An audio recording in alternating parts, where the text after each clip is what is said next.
Hi, everybody. Thank you so much for coming to our panel today to discuss systemic barriers in technology, striving for equity and access. I would like to thank all of our panelists who have joined us today for such an incredible discussion. And we will go ahead and get started in 1 second.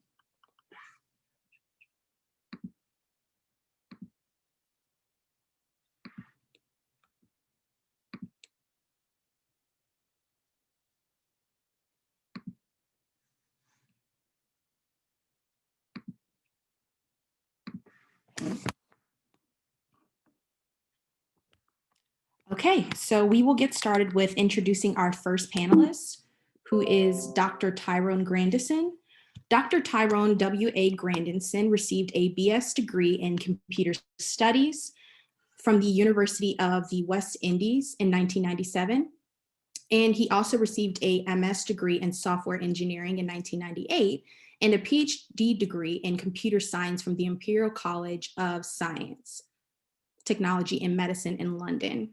He currently holds multiple chief technology positions at Pearl Long-Term Care Solutions, Inc., the telehealth market, and MS Street X.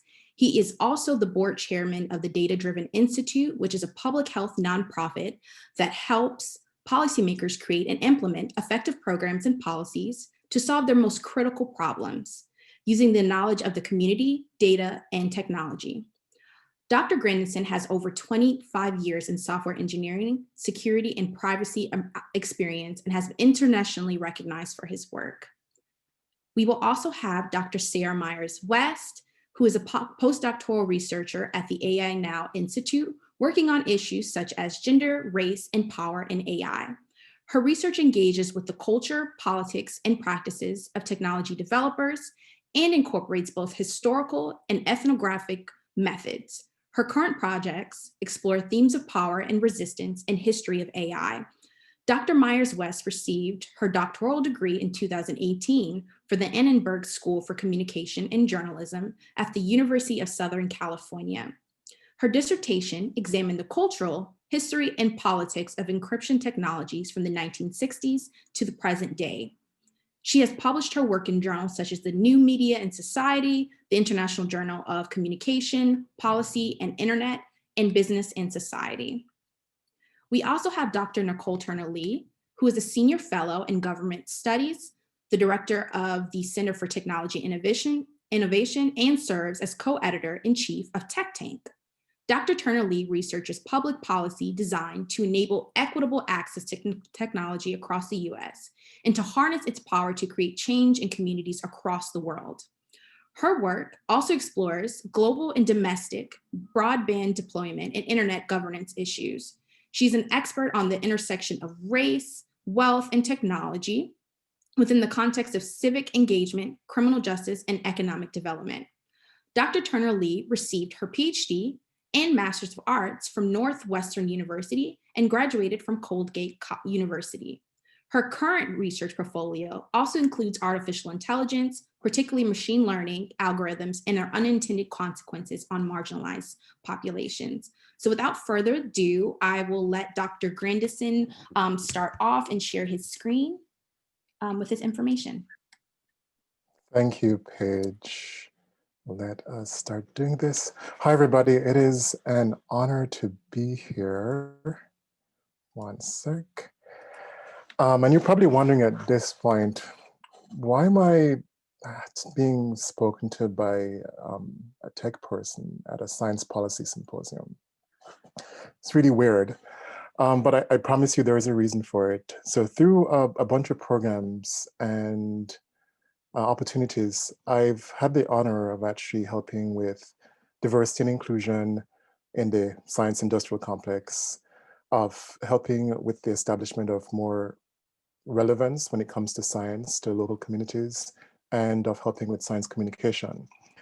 The program that allows me to do this in the US is the New Voices in Engineering, Science, and Medicine, which is a National Academies program.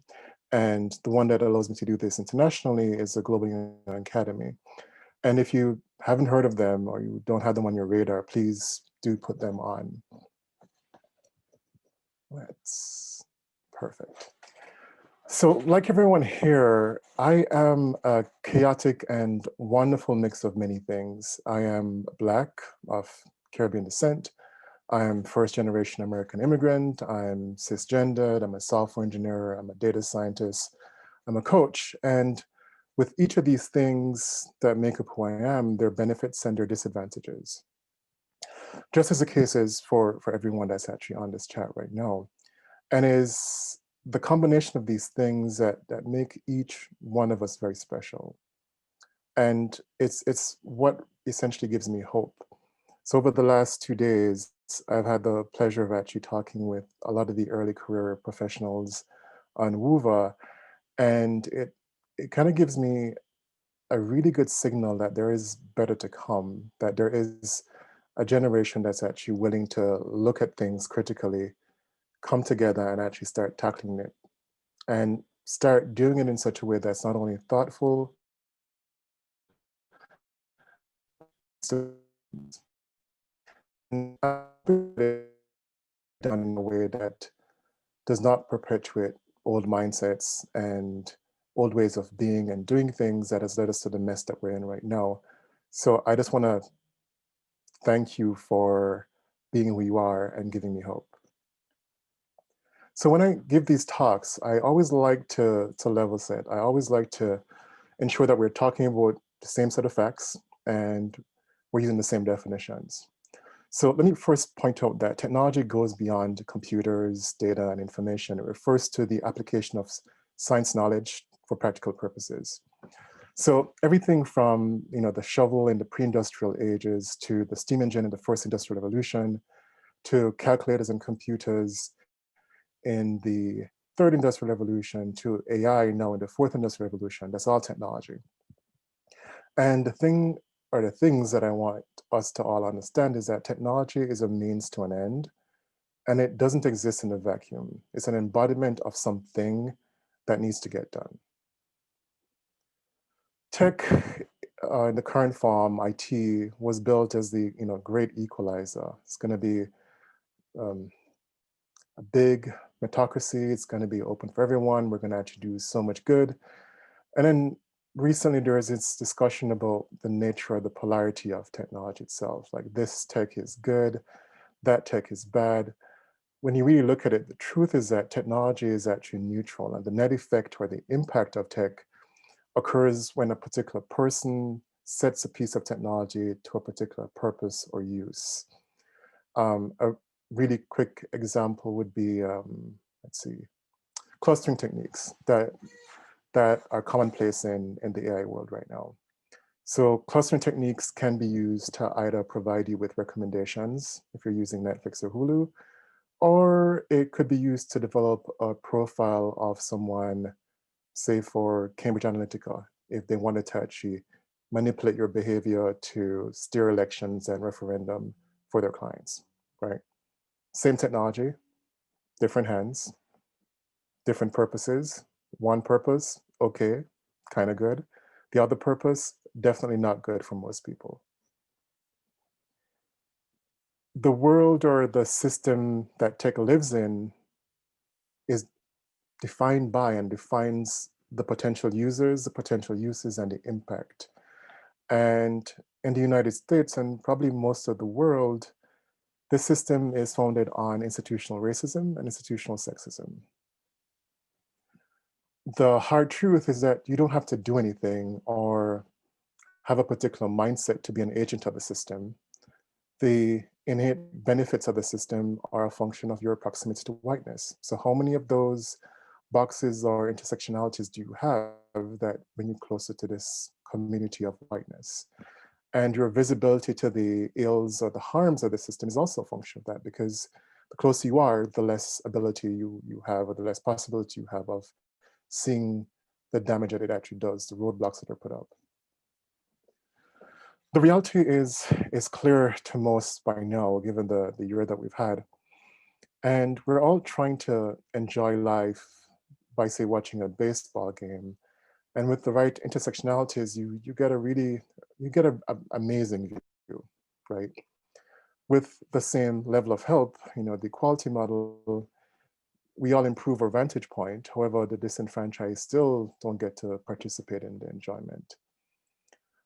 Today, we're talking about moving towards equity and an equity model, which means providing people with what they need based upon their communities so they can all enjoy life, essentially. I want to suggest today that even though we're talking about this, we see it as a stepping stone towards a liberation model where there are no fences or guardrails in front of us and we can all enjoy living. Now, to get to the point, as I hinted at earlier, technology is a tool and it operates in an environment. And the environment itself is defined by the people in it, so their biases, their upbringing, their lived experiences, the policies that lay out how you can lawfully operate in this environment, the processes that dictate how things get done, the institutions that reinforce these policies and people's perceptions, and the practices within these institutions that cement it all together. And these essentially are systemic barriers like we practice in technology from my point. Nothing inherently, nothing inherent to technology itself, but the environment around it that forms or creates the technology. This is, how we go from a world, back in the early 80s where women were trained in computer science at more or less the same levels as their population makeup to a world now where the disparity is obvious based upon the problems and the tools that are being produced. This is why we have a world now that systemically actually removes and filters out different communities at every single major transition point. And it doesn't support communities in the formative phases between these transition points as well. And this does not even begin to capture what happens when it comes to the production of technology solutions itself, where the individuals involved in the production have their own set of biases that they must overcome. And there's also the system that is crafted to oppress specific communities.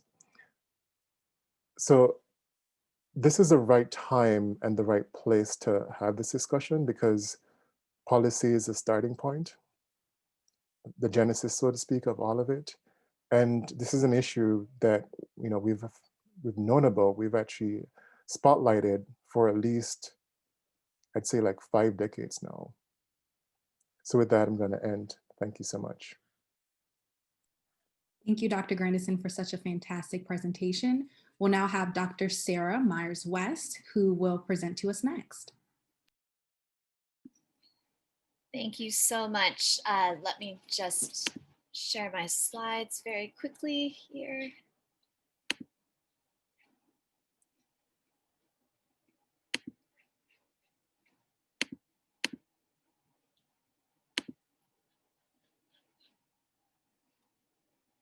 All right, is that working? Nope, we can't. Box displays. Is it sharing yet? No, it's not. No. Okay, sorry about that. Let me try one more time. Yeah, it started sharing, but we see a smaller view of it.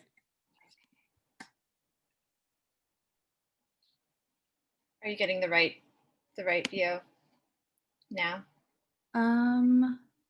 Yes. Excellent. Okay. Thank you so much for having me, and I really appreciate the opportunity to be a part of this discussion. My name is Sarah Myers-West, and I'm with the AI Now Institute at New York University. And I'm going to be talking to you about the primary area of my research, but it's also an issue that I think many of us experience, whether or not we're always fully conscious of it, which is that AI systems are involved in making crucial decisions about our lives, from shaping the prices of goods that we buy online or in stores, to what kinds of information we might be exposed to the quality of the healthcare that we received.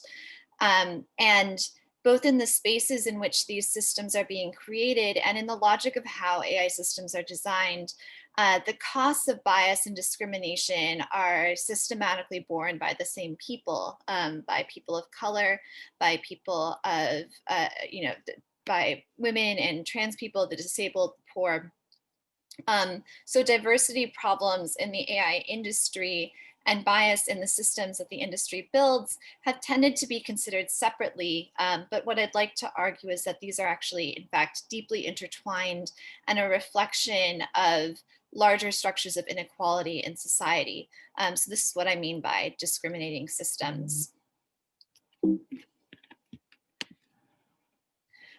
Large-scale AI systems are developed primarily in a handful of tech companies and a small set of elite university laboratories, which are spaces that have historically tended to be white, affluent, technically oriented, and male. And these barriers to diversity in tech are not new. So in 2013, for example, the share of women in computing dropped to 26%, and that's below their level in 1960. If we look specifically in the field of AI, this looks especially acute. So studies show that 18% of the authors at leading AI conferences are women, 80% of AI professors are men. Women comprise 15% of AI research staff at Facebook, 10% at Google. The racial representation within the largest companies developing AI systems is even more dire. The numbers you can see on your screen, 2.5% of the full-time employees at Google are Black, 3.6% are Latinx, 0.8% Native American, and so on. And it's important to note that though these figures are really concerning, this wasn't an inevitable dynamic. We often think about AI largely as this highly technical STEM field, but if you look back in the field's history, there's really a rich interdisciplinary crossroads of psychology, anthropology, philosophy, behavioral science, legacies that have largely been written out of the story. And we likewise see across this history a practiced erasure of the contributions of Black people and people of color, and the contributions of women and trans people. So let's talk about the consequences of that erasure, because I think that there's a lot more to this story than what statistics alone can illustrate for us. Exclusions have really deeply shaped what we understand to be artificial intelligence, as they shaped the field's conceptions of what constitutes intelligence itself.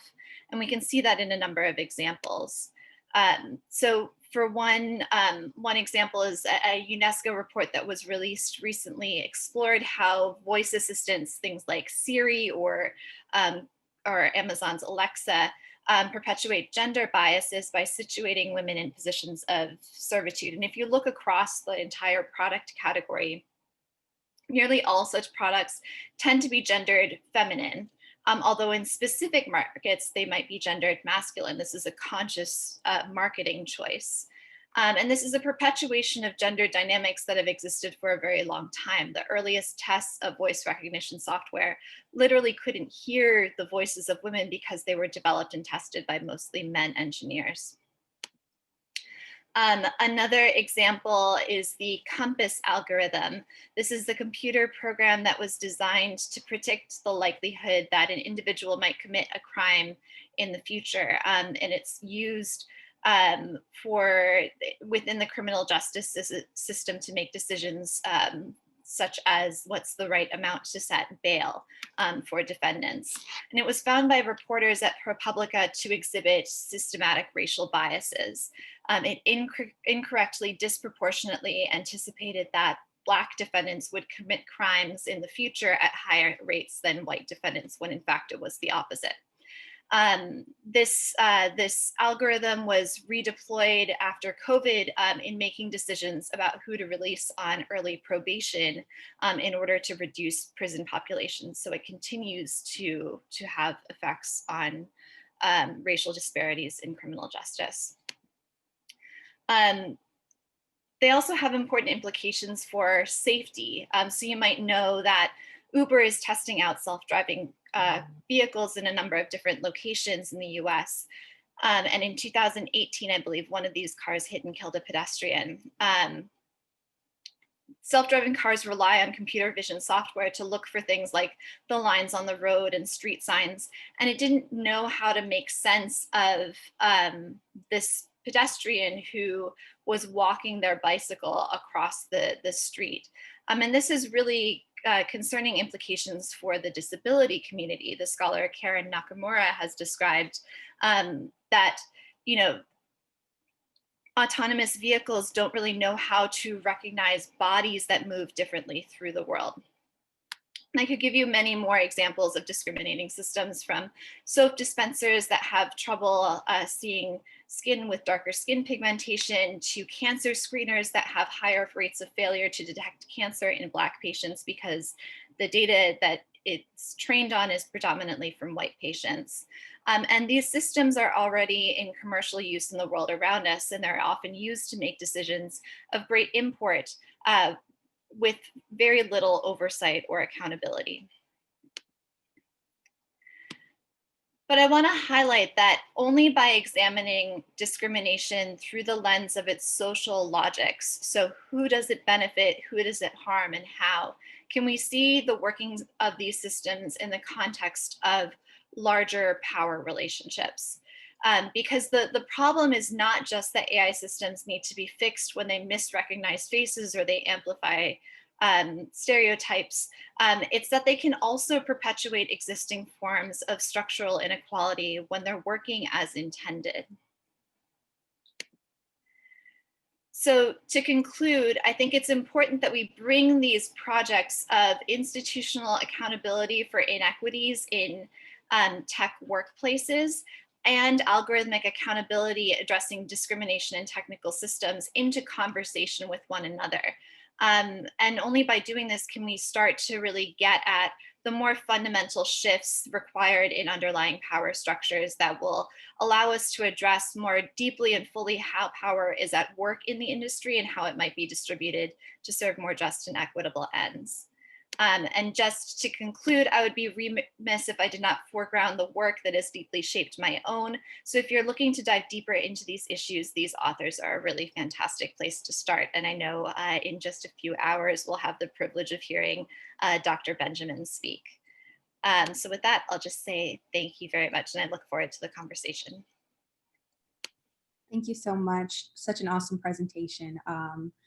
So yes, we do have one question. So as you guys are having questions for the panelists, you can use the Q&A feature at the bottom, and we'll have a question and answer portion towards the end. We'll now have Dr. Nicole Turner-Lee, who will present her data. Oh, hold on. Hi, how are you? And thank you for having me. I'm so happy to be back. I was back in person the first time, and now I'm here because the world has completely changed. But that's not stopping the program, and it's not stopping the show. So the show must go on, as they say. I'm Nicole Turner-Lee. I am a PhD who is a senior fellow in governance studies at the Brookings Institution, headquartered in Washington, D.C. I'm also the director of our Center for Technology Innovation, which carries in that portfolio regulatory and legislative policy actions around telecom and technology. And I run, as part of that center, our algorithmic bias work, which focuses for me on the discriminatory outcomes that occur as a result of biased systems. I'm also writing a book, shameless plug, that will be out in the second quarter of next year on the US digital divide, that combines both qualitative and quantitative metrics as to how we look at many of the issues that we're talking about today, but the systemic inequalities that continue to place people on the wrong side of digital opportunity. I have no slides because guess what? I think the things that I'm going to share with you are known to you. I mean, at the end of the day, in my short remarks, I would just like to say and be candid that there are no systems that are not biased. We all come with our values, assumptions, and norms about the world, and who we are essentially shapes the models in which we actually develop or consume. And what's interesting about that assumption and that presumption around the inequalities that are baked into systems is that we are now at a place where historically those systemic inequalities have sort of piled up and actually in many ways sort of change the direction in how we actually see what equality looks like. I don't even think we know what it looks like, given the depth and historical underpinnings of where we have come from. But two, we are now seeing these historical inequalities play out in some contemporary situations. I would be remiss if I did not mention the fact that many of you that are watching this sat and watched for 8 minutes and 46 seconds George Floyd become a sacrificial lamb around the terrible institution of policing and law enforcement that captured the attention of many of us because we were home facing a pandemic, which actually led us to watch that over and over and over again. And for people of color and people from the diaspora, I would say to all of you that that was a known thing that we have seen, something that unfortunately many people of color have been numb to. And for people who were not Black, that was something that was quite traumatic. I remember the day that it happened, I had several of my white friends call me and ask me if I was okay. I had to turn around and ask them if they were okay. Because again, what we have historically experienced in terms of our values, norms, and assumptions about the world are baked into the origins and the foundations of this country. James Baldwin puts it best when he talks about American history, at least, that we have a beautiful, beautiful history, but a horrible conscience when it comes to how we treat other races and other people.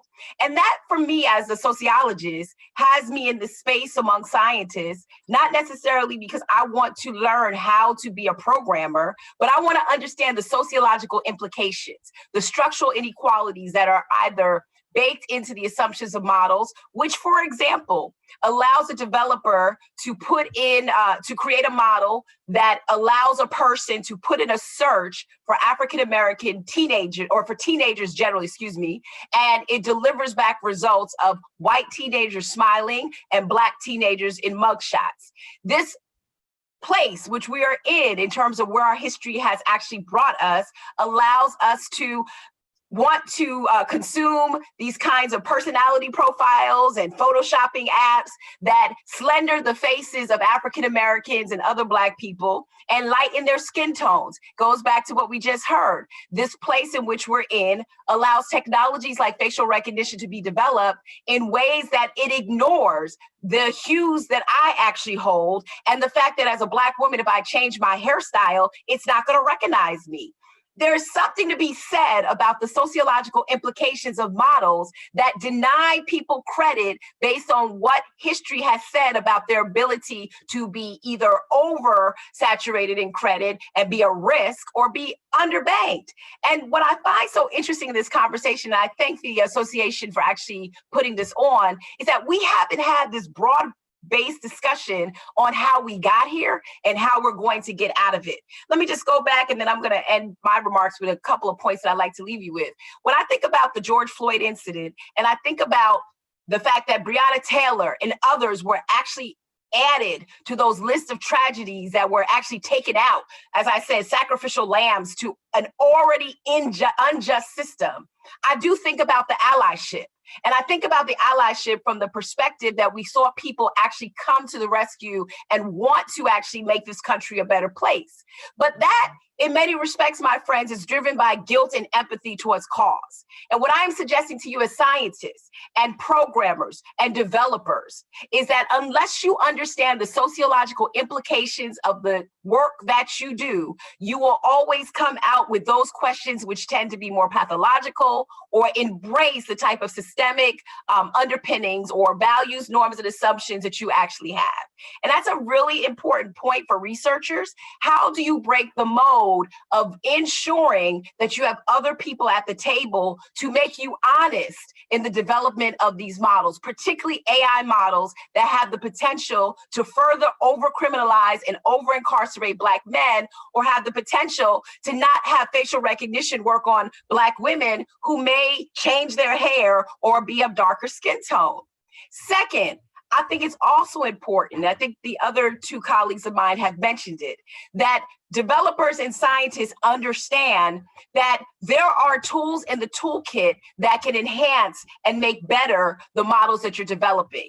That goes back to my early analogy. This is no longer a state of play around guilt. This is a state of play around developing structures and frameworks that do their best to identify or disclose where the bias is. So I often tell people, and I'm at Brookings, I'm in the midst of developing a model around an Energy Star rating that combines the best practices in debiasing among industry and academia. It also places public policy prescriptions in the middle. What do we need to do to make sure that these models are lawful? And three, it actually emboldens civil society to get involved. And why I say that we have to be much more intentional is the fact that we cannot allow tech anymore to live in this space of permissionless forgiveness. George Floyd can't hear you're sorry. Breonna Taylor cannot hear from a law enforcement that went rogue that they were sorry. And developers cannot continue to say sorry to folks that are being biased against simply because the algorithm discounted in the case of a healthcare algorithm, Blacks because they use the cost that they invest in health insurance as an indicator on whether or not they should be part of a program that essentially would save their life.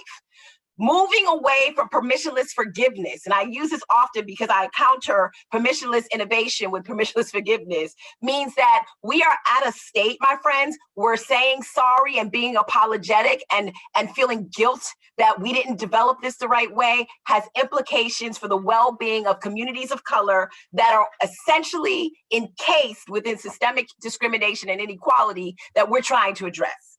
And I would say, finally, that every technology that we build must be both ethical and lawful. And let me tell you what I mean by that. And I'll end here. When we think about algorithms, for example, in the case of Facebook, where they actually use an algorithm to help advertisers find people housing. And what they did in the development of that algorithm is they allowed those advertisers to check people off versus checking people in. According to the Fair Housing Act, you can't check people off. I knew you were trying to follow me. That's why I went silent. You cannot check people off in the technological space, just dismissing the civil rights and human rights that people have fought for.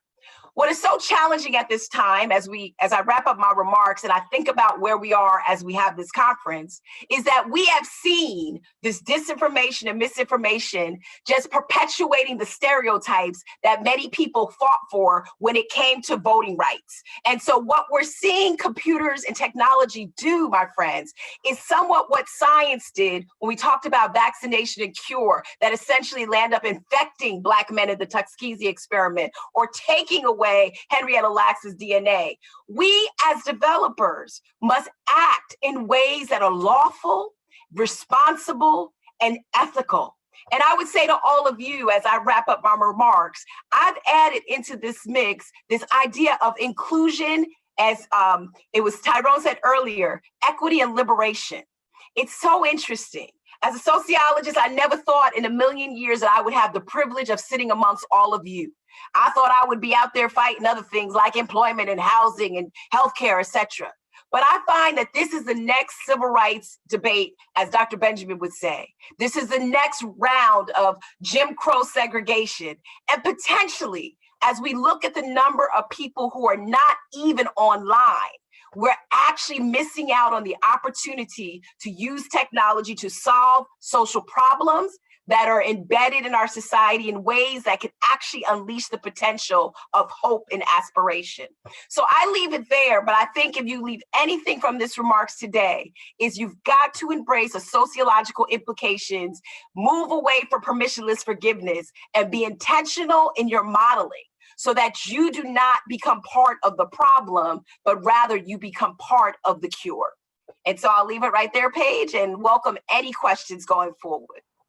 That was incredible. Thank you so much. I'm going to take that with me, moving away from permissionless forgiveness, because that's so important when implementing policies, making sure that they're ethical, they're lawful, and they include equity in that. So thank you so much.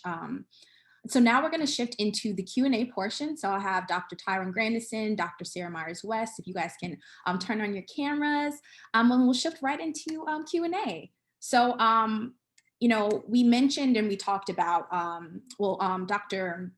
Turner Lee, you talked about the digital divide very briefly in the beginning, and you know, access to technological resource can be pretty tricky in Black and Hispanic communities where there's this larger gap in this access. And Dr. Sarah Myers-West, you talked about, you know, the workforce and how, you know, there's a lack of these groups being represented in tech and technology. So I kind of want to shift the conversation towards the pandemic and technological access. So we're seeing that communities of color and these students do not have computers or access to broadband Wi-Fi, which were already very pronounced prior to the pandemic, but now the focus is starting to shift towards that. So do you think that the pandemic could contribute to wider gaps in academic achievement for low-income communities and communities of color? And also, what are some methods that we can use to ensure that all students have access to technology resources as the pandemic persists? Well, I'll go first. I mean, I have to tell you, I have been exhausted since this pandemic. It seems like these 10 months actually is going into the end of the year because one, I'm a parent of a 14-year-old, so I'm seeing it firsthand. And two, I'm a person who is studying the digital divide. Prior to the pandemic, I started my book research, which took me across the country to different communities, asking people about their broadband access. And then just 2 weeks after I actually visited 2 schools, one in West Phoenix, Arizona, and one in Marion, Alabama, Hispanic versus African-American rural, the pandemic hit. And I think it's no secret that many of you know, if you haven't heard it already, like 50 million kids had to go home. And some schools actually called off the entire year because they could not accelerate access to broadband in ways that would connect them in meaningful ways to education. And on top of that, 15 to 16 million of those 50 million kids did not have either home broadband or an internet-enabled device, and 9 million didn't have either. And now that was 7 months ago. You fast forward to today, 18 million people were offline in this country before the pandemic, 50 million kids, 15 to 16 without broadband. I would guarantee you that that number is probably double when you throw in foreclosures, evictions, and the fact that people lost their jobs. They're choosing bread over broadband. What does that mean for young people today? And I'll just be really brief. We now have a situation, and I've talked to probably about 2,000 educators and superintendents over the last few months. In fact, I'm working on a project right now. I've worked on a series of projects, but from the policy perspective, this concept of no child left offline. We have to deal with this issue because African-American and Hispanic kids, Native American kids, they're not connected. I had an event at Brookings just a couple of days ago. Both superintendents, one of Hartford and one in Reynolds, Oregon, said that they are losing kids. They cannot find them. And their parents are frontline workers, so they cannot be home guiding them on how to get online. What does that mean for Achievement Page? African-American kids who stay offline for any further period will lose 10.3 months of learning. That's 10.3 months. Low-income kids, a year. And I was telling somebody that is so ridiculous because what happens is those kids are the future of industry. Now, there's a positive side to it. Like my 14-year-old daughter, I had to remind her the other day, hey, honey, you're learning how to actually work in a remote environment. These are going to be skills that you're going to need. She's like, yeah, go figure. I want to go back to school, right? But for kids that don't have a mom like me, they're not doing anything.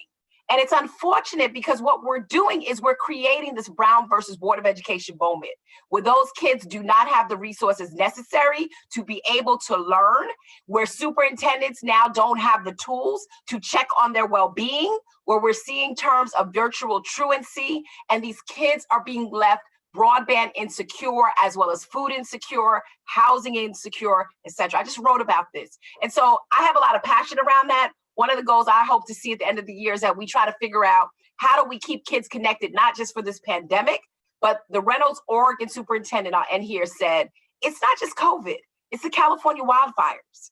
It's the fact that one kid gets infected, a teacher gets infected. We've got to change that. Teachers should not be sitting in the parking lots of libraries teaching students, and students should not be walking to Taco Bell for something other than a taco. They should not be trying to do their homework. And these stories, which I talk about in my book, they're not those stories that we want to continue to hear. So I promise I ain't gonna talk no more, but I had to bring that out because I think if we don't get this right, all the things that we're talking about are gonna continue to actually fold on us. I mean, what more can we add to that? Like, I'm just sorry to just like speak at any event after you, Dr. Turner Lee. Like, wow. So yeah, everything is spot on. It's worse when you look globally. It's like 463 people, a million kids, like without connectivity, like before the pandemic. I think we're well past the point where we're trying to think about if it's gonna have an impact. We know it's gonna have an impact. The question is like, what are we gonna do to fix it, right? At this point, can't afford to actually get a laptop, can't afford to actually learn on it, don't have broadband, don't have the opportunity, not in the environment to actually do anything with it. Like, I think the whole divide has multiple different elements to it, and we need to actually like have a holistic approach to doing it, to addressing it. Everyone keeps focusing on just like, let's give somebody a laptop, let's give somebody access. That's not going to be enough. I mean, you can actually expand the federal Lifeline program. That could help somewhat. You could expand and do broadband for all programs.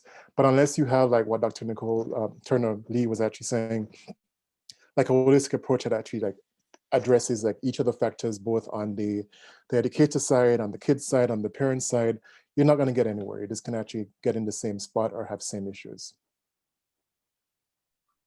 1000% agree with everything you all said. We have to figure out a way to address these issues head on and realize that they are not just coming out of nowhere. But I definitely wanted to shift right over into artificial intelligence and how you all made some really great remarks about how it has really shaped how we move in our healthcare systems as well as the criminal justice system. Sarah, you mentioned the COMPAS system that has been shown to be discriminate against people of color and police them harder, or police these communities a lot harder. So, I really want to ask you guys, in the creation of these algorithms, what are some ways that we can, stop these technologies from perpetuating systemic racism in healthcare, in criminal justice, and what policies can be implemented in order to improve it? So, I mean, I'll start. So, like I said before, it's people, it's processes, it's institutions, it's policy, it's practices, right? When it comes to just AI, what people consider AI, I mean, I struggle with this because most people think AI and machine learning are magical. It's just stats being applied to data for some purpose, right? And the major problems you have with it are basically people with one worldview that have a proximity to whiteness, applying techniques using data that is very biased, that reflects the past, the world that we're trying to move away from. And they haven't put any measures in place to actually remove the bias and the prejudice from it. Nothing to address sampling error or sampling bias or coverage bias or confounder bias. And when they get the results, they're just like, well, yeah, this matches with what I think is, what's going to happen in the world, what should happen in the world, because I'm close to whiteness. And so you have systems that are actually put out there that they think are completely plausible, but because they don't have, one, the data in the right state, they don't have the experiences of other people that have other lived intersectionalities, they don't have a system that actually tests or makes sure that things have a bias or an equity lens or layer before it actually gets used by somebody. None of that exists at this point. So that's where we are right now. Yeah, I'll jump in. I couldn't agree more. And I would add to that, there are these narratives that I think become really prominent in the field around AI, that it's inevitable, that this is going to be our future. And I think it's important that we think critically and reject the notion that this is just the inevitable path that these technologies are going to take in sort of perpetuating systematic forms of racial inequality. I think we've seen a number of examples over the past couple of years of people successfully refusing to implement or engage these technologies, where we've seen, there was a question in the Q&A about There's some bills at the federal level that are kind of starting to address this. What's going on at the local level? I actually think that the local level is an area where we see a lot of promise, where we see cities and municipalities, for example, rejecting the implementation of facial recognition systems. So I think that there's a lot that we can do to shape this future and to shift the dialogue, as I think Dr. Turner-Lee really crucially pointed out, like away from the tech and towards the underlying problem of systematic inequality, which is the where our focus needs to be. Tech is not going to, we're not going to solve our way out of this. And if anything, in many cases with the way that artificial intelligence systems are being implemented, and I'm generalizing here, but in a lot of places where we're seeing it being implemented, all it does is sort of obfuscate or make more invisible or harder to see these existing patterns of inequality. So refusing to engage with those kinds of narratives and sort of and taking more control over what that future looks like in whatever capacity you can. And I think that there's a lot that, I know most of the folks here are researchers. I think that there's a lot that researchers can do in thinking about what methods are we using. Are we, engaging the communities that are going to be most affected by these systems in the way that we do our research? There's a lot that we can do to push back. Yeah, and if I just want to add this real briefly, I think both what was said is right on, right, in terms of changing our mindsets. I want to also add that I think we need to bring more people to the table, right? So I got to the table as a sociologist, which is not usual. I got to the table because I decided to write a paper with an engineer and a lawyer, which took forever to write, but it actually taught me a lot about how we think actually creates great things when you have interdisciplinary teams working on this. It doesn't have to be just, a scientist. It could be a lawyer. It could be a philosopher. It could be somebody else. And I also think what's important as we think about this, not all AI is bad. There's actually going to be good use cases of facial recognition, the identification of missing and estranged children, adults with dementia. I just heard this great presentation by a professor that talked about facial analysis and detection of disease. So I think we have to always balance innovation with social responsibility in ways that allow us to look at where are the use cases that we should be most concerned. And in those use cases, do we have the voices at the table to determine whether or not that employment algorithm or credit algorithm is going to replicate not differential treatment of subjects, places, and people, but disparate impact? And that's where I think, having somebody at the table who understands that this could actually create a long sequence of events that follow towards discriminatory action is really important. Keep sending me my black boots, Amazon. I want to see that stuff. I just don't want it to be entangled in something that says, well, she buys black boots, she's a black woman, because as Sarah said, the internet is so opaque, they're just picking up on all the variables to make a profile about me. And when that profile serves me ads or credit card offerings, which are discriminatory, that's where the problem starts. Awesome. Thank you guys so much. I do want to remind all of the attendees, if you guys have any questions, feel free to send them through. Dr. Grandison, did you have something to say? I just wanted to throw out a thought here, because some of the questions in the chat are so amazing and talking about, what are some of the ways that we can effectively address some of these issues, and the fact that at the federal level, people are dancing around the problem. And in each of the answers that we keep on coming back to, it always assumes that there is a willingness in both the leadership and the staff levels at these organizations to actually do this. And I'm going to actually question that, because what drives people is money, right? And if it's not in their, sorry, let me rephrase that. What drives people is their business model.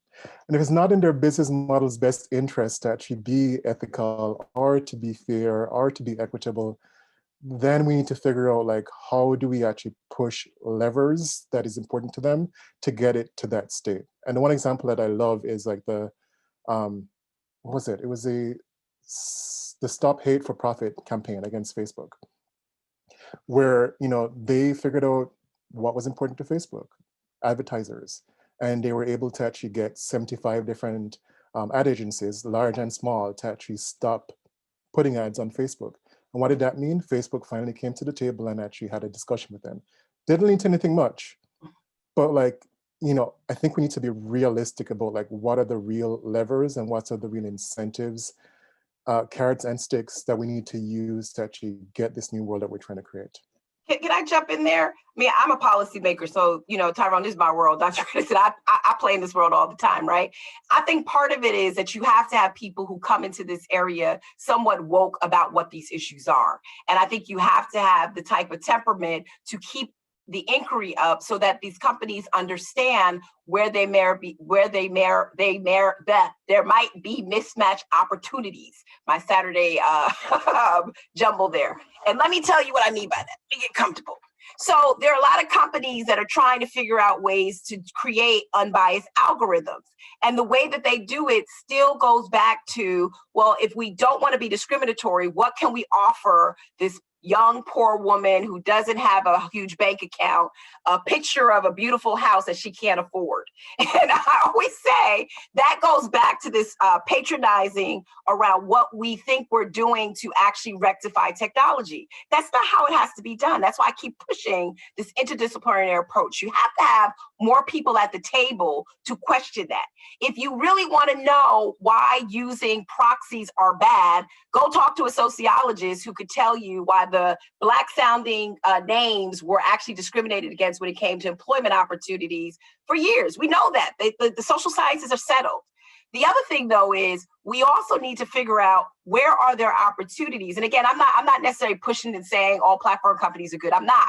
I'm just saying that we have to figure out how to make the glass half full, because why that Facebook campaign was successful is because these practices are further killing Black communities by directing information that incenses violence, places us in predatory areas that we have tried to litigate and fight for. So it's regressing civil rights. I mean, COVID is going to be a great example based on the high susceptibility of Blacks and Hispanics. The number of those folks that will receive deceptive ads is going to be high.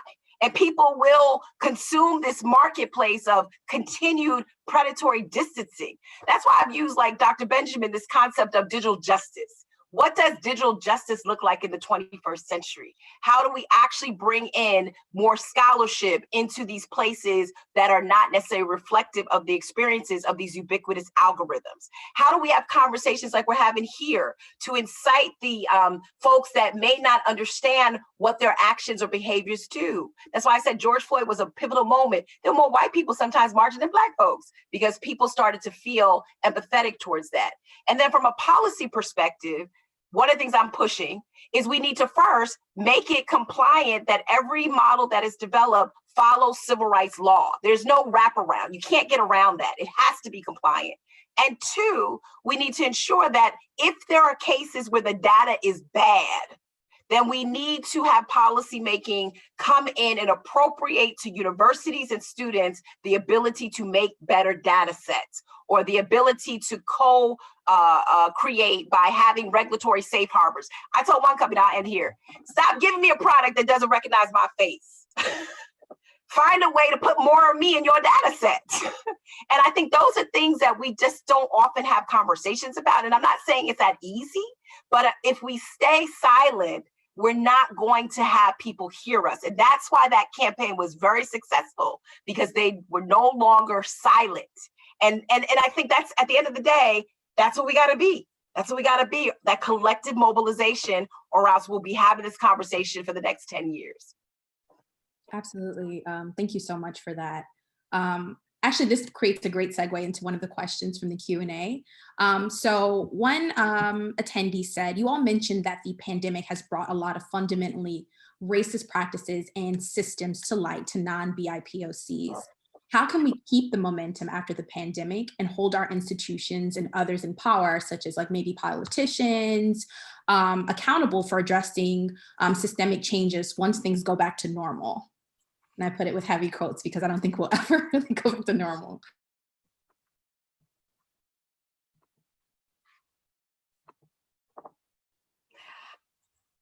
I want to hear from other people. And I was just waiting to hear from you. I'm being democratic. Well, I would say this. I will say this. I'm in Washington D.C. and I'm wired, folks, because it has been like the longest 7 months of my life. But I would say this: the good thing about what we have presented before us is the potential to have an administration that is going to care about these issues. So I would suggest to all of you that a campaign that is run off of a racial equity platform means that racial equity should be important in every aspect of what we're talking about today.